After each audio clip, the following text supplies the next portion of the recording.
Dhiira buteen manatti galfadhe. Gariin ifa abdataa si maleen qabu. Yoom harkanaaf laata, yoom harkanaaf laata. Yeroodhaaf maqaa kiyyee himachuun barbaadu. Kanan dhaladheetti guddadhee Jiituu Magariituu Oromiyaa keessatti yeroo ta'u, barnoota kiyyallee kutaa 1 hanga 12tti seeraan baradhee ergan xumuree booda qabxiin maatirikii na jalaa hafee kolleejjii Yuunivarsiitii Riifti Vaalii seeneen barnoota akkaawuntiingiidhaan waggaa 3 baradheen Rabbi na gargaaree baruma sana baankii hojii gamtaa Oromiyaa keessatti qacarameen hojjechuun eegale. Akka carraa ta'ee bifa Rabbi uumaan ittiin na badhaase magaala gara gurraattii yookiin immoo bifa bunaa dubartiin qabudha. Bareedina irra keessaa funyaan, ija, rifeensa, boca qaamaas yoo ta'e gaafa ana bira ga'u Rabbi xiqqoo waan natti qusate fakkaata. Hanga hiriyoota kootiif gaaffiin jaalalaa dhiyaatu anaaf garuu baran kutaa 6ffaa baradhurraa kaasee kan na barbaadu dhuguma na jaallatee hanga dhumaatti na waliin ta'uuf dhiira na barbaadutu natti madaqa otoo hin taane dhiiruma yeroof natti fayyadamuuf jedhu jechaan na goyyumsuu fedhudha. Maarreeyanis akkuma bifa koo amalli koos ijoollee dhiiraatti hedduminaan ni gurraacha'a. Kaayyoo karoora isaanii ergan baree booda akka adurree ifadheen of biraatii isaan ari'a. Kanaan baradheen eebbifameen hojii qabadhee. Si'a kana maatimti ofiiyyuu heerumi namaan jedhamitiire maatiin koo akkana naan jechuu eegalanii amma gaageesseetta. Heerumiitii dhala keenya nu argisiisii jedhanii na dhibbisuu eegalanii. Haa ta'uutii garuu ani waggaa 3 hojii baankii keessa dalagus dhiirrin sirees ta'ee sirnaan itti dhiyaadheeru anaan bultiif na barbaadeeru hin jiru ture. Yoon dhugaan sinitti hime galeen manatti nan boo'a. Yaa Rabbii anarra geessee maaliif garaa jabaattee anoo har'aa boru bilbila maatii kiyyaa kaasuu nan sodaadhaa. Kan koo deebisuu dhiisii maatii koo akkam na jalaa gootaa jedheen gara Rabbiitti boo'a. Umriin koo waggaa 25 guutus haa ta'uutii garuu kabaja koo akka kudhaamaatti of jalattiin qabadheera. Haasoo qoosaa darbaa ta'e gonkumaa of biratti hin butu. Hiriyoota koo biraas maqaa addaan qabaa. Jifaaree naan jedhu. Kana jechuun dhiirri yoo itti dhufe ni jifatti, gaafa isheedhaan ni waraanti akka jechuuti. Ana waliin damee tokkorra kan hojjennu dubartoota 3 jirra. 3 keenyiyyuu waliin qacaramne. 3 keenya keessaa tokko jaalallee ijoollummaa waan qabduuf of qabdeema jaalallee ishee eeggatti.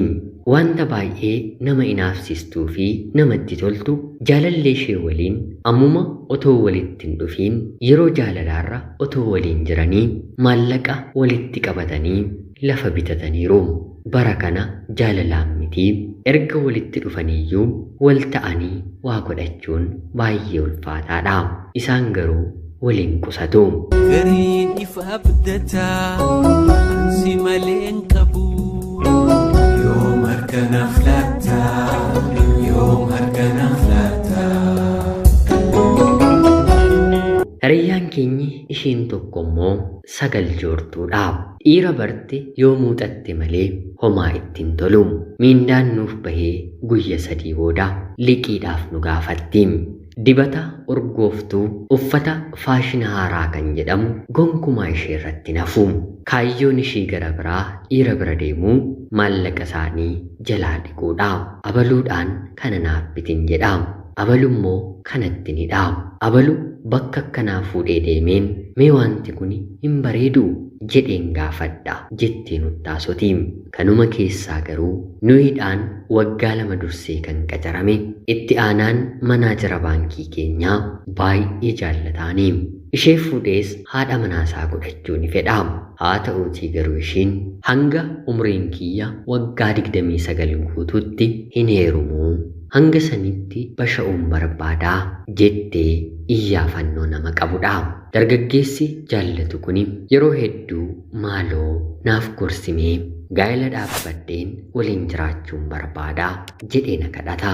Anis naannoo baatii 6 ergan ishee kadhadhee booda bara jireenya koo keessatti cubbuma tokkollee hojjechuun dadhabaayee warqeen of harkatti baatan namatti hin beekamu jedheen yaaduun jalqabe. Dura dargaggeessa kanaan isheen nama gaarii akka taate isaaf bakkaa fi kaayyoo guddaa akka qabdu itti himaan ture. Haa ta'uutii garuu innis abdii haa kutatu jedheen guyyaa guyyaan wanta naaf bilbiluuf ana waliin bahuu, haasa'uu, nyaachuu, dhuguu waan jaallatuuf maaliif kan koo hin godhadhu jedheen yaaduun eegale. Sanaan booddees waa'ee koo, waa'ee eenyummaa koo, waa'ee maatii koo, kaayyoo koo gara fuulduraa tokko lamaan itti haasa'uun jalqabe. Innis waa'ee isaa natti himuu itti fufe. Kanaan jalqabnee manneen amantaa garaagaraa, bakka bashannanaa bilbileen waameen wajjin deemuun eegale. Dhugumas dargaggeessi kun nama baay'ee jaallatamudha. Baatii 6 baasaaf galmasaa erga karaa bilbila kooniin godhee booda ofii kaaffeetti na waamee siin akka obboleettii kootti siin ilaalan ture. Gonkumaa bifa kanaan sin eegne addunyaan keessa kee waan hundarra bareedaadha. Mee waa'ee ishee har'aa kaasnee haasa'uu dhiifnee anumaafati wal bira jirraa maaliif waliin taanuu jedhee na gaafate.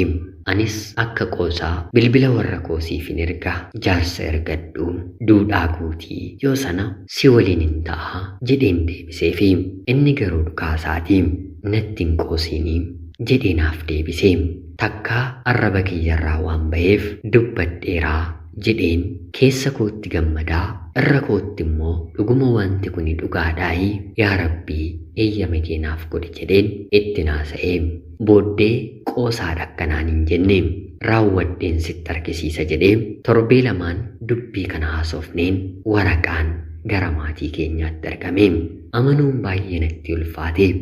Yoo feete amma dhufeen mana kee galanaan jedhee hangam keessi koo barbaadus jaalladhus duudhaa, safuu, aadaa ofii eeguun dirqama mitiire.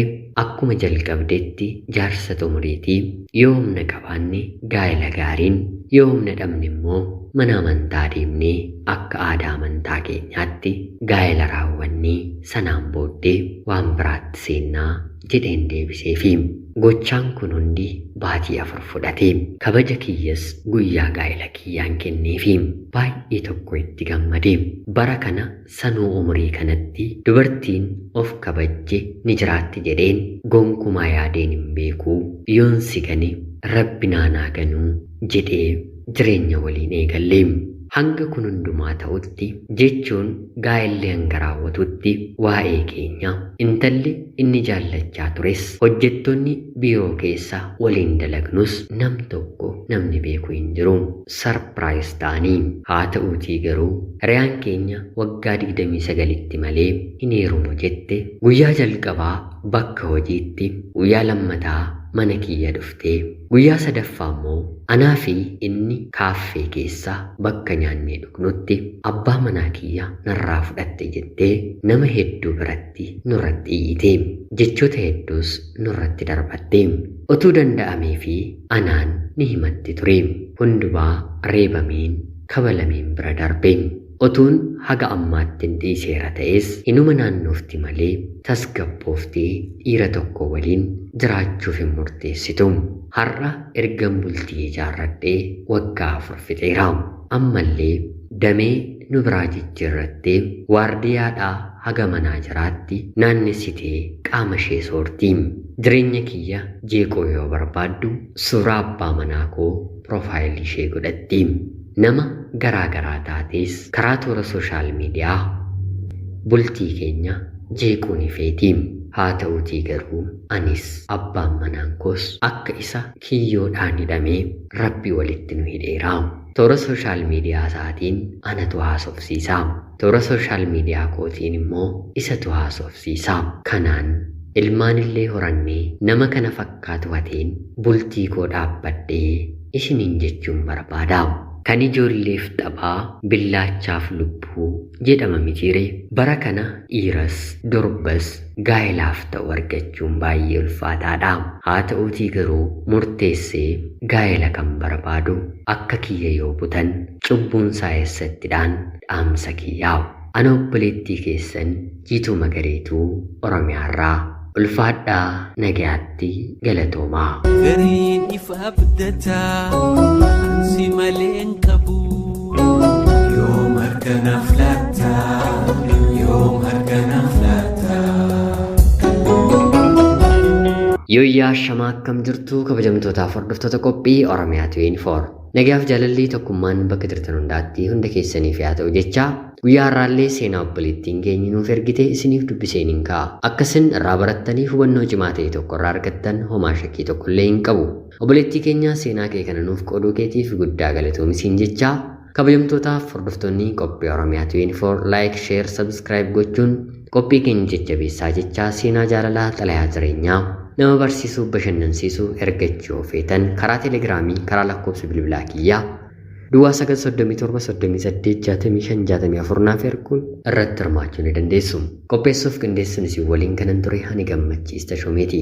Seenaa gara biraatiin guyyaa boreen walitti deebinutti bakka jirtan maraan turtii gaarii horaa bulaa. Gariin ifa abdataa si maleen qabu yoom harkanaaf laata.